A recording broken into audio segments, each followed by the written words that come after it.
حضرت ابو ہریرہ فرماتے ہیں رضی اللہ تعالیٰ عنہ کہ بھوک کی شدت سے میری کمر دوری ہو گئی، تو میں ڈرا کہ کوئی مجھے نقصان نہ ہو، تو مسجد نبوی کے ایسے گوشے پہ بیٹھ گیا جہاں لوگوں کا گزر ہوتا تھا۔ میرا خیال یہ تھا کہ کوئی شخص مجھے دیکھے گا اور دیکھ کر کے پہچان جائے گا کہ مسئلہ کیا ہے، لیکن جو بھی گزرتا سلام کر کے چلا جاتا، شاید اسے جلدی ہوتی، یا پھر ہستی پلکوں کے نیچے غم بھی پلتے ہیں، مگر کون دیکھتا ہے اتنی گہرائی میں۔ میں نے سوچا کہ ایک قدم اور آگے بڑھوں اور آنے والوں سے ہم کلام ہوں، جب میں ان سے بات کروں گا تو میرے لہجے سے وہ میری آواز کی شکستگی سے پہچان جائیں گے کہ میرا مسئلہ کیا ہے۔ تو کہتے ہیں حضرت عمر رضی اللہ تعالیٰ عنہ آئے، میں ان سے کوئی مسئلہ شرعیہ دریافت کیا، لیکن شاید انہیں بھی جلدی تھی، انہوں نے مسئلہ بتایا اور آگے بڑھ گئے۔ میں پریشان تھا کہ حضرت سیدنا صدیق اکبر رضی اللہ تعالیٰ عنہ آئے۔ میں نے ان سے بھی قرآنی آیت کے بارے میں سوال کیا، لیکن وہ بھی جلدی میں تھے اور انہوں نے بس آیت بتائی اور آگے گزر گئے۔ تو فرماتے ہیں کہ میں ایک عجیب کیفیت میں مبتلا بیٹھا تھا کہ ایک جانب سے روشنی اٹھی اور دل و قلب و نگاہ کا مرشد اولین آ گیا۔ تو کہتے ہیں حضور آ گئے،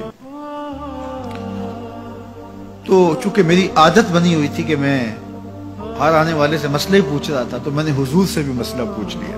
تو حضور نے میری جانب دیکھا اور پھر زیر لب مسکراتے ہوئے بولے، ابو ہریرہ بھوک لگی ہوئی ہے؟ میں نے کہا جی حضور مجھے بھوک لگی ہے۔ کہا میرے پیچھے آ جاؤ۔ حجرات اقدس کی قربت میں حضور پہنچے تو اہل خانہ کو آواز دی کچھ کھانے کے لیے ہے؟ تو انہوں نے کہا دودھ کا ایک پیالہ ہے۔ مجھے فرمانے لگے ابو ہریرہ وہ جو صفہ کے چبوترے پہ بیٹھے ہیں جاؤ ان کو بلا لاؤ۔ کہتے ہیں دودھ کا ایک پیالہ، اور مجھے تسکین ہوئی تھی، لیکن 70 آدمی بیٹھے تھے وہاں۔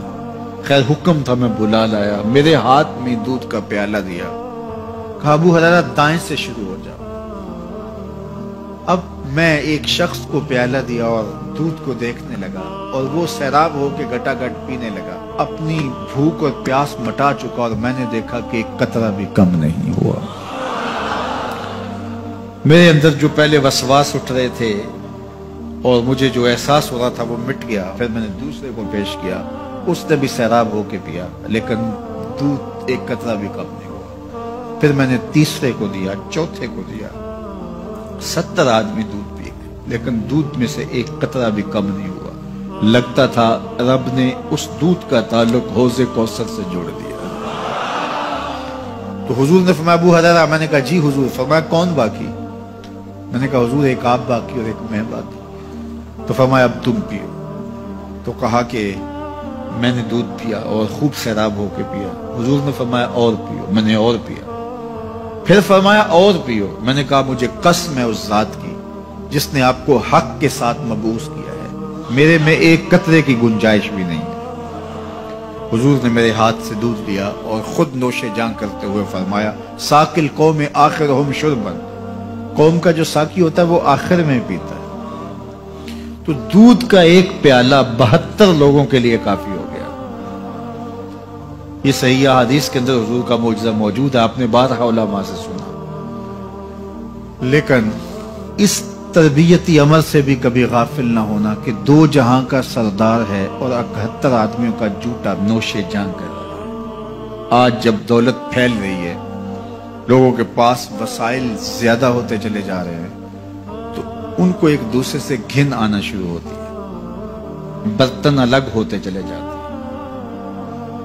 اسی زمانے میں تمام افراد ایک ہی برتن میں بیٹھ کے کھاتے تھے۔ پہلے یہ ہوتا تھا ایک گلی میں 2 امیر رہتے تھے، 4 غریب رہتے تھے، 2-3 مخیر حضرات اور جو ہے وہ کچھ متوسط لوگ رہتے تھے، اور ایک چھوٹا سا کنبہ اور قبیلہ ہوتا تھا، اور وہ ایک دوسرے کی ضرورتوں کا خیال رکھتے تھے۔ پیسے زیادہ آ گئے تو اب امیروں کو اس گلی سے گھن آنے لگی، تو وہ وہاں سے نقل مکانی کر گئے، انہیں وہاں رہنا اچھا نہیں لگتا۔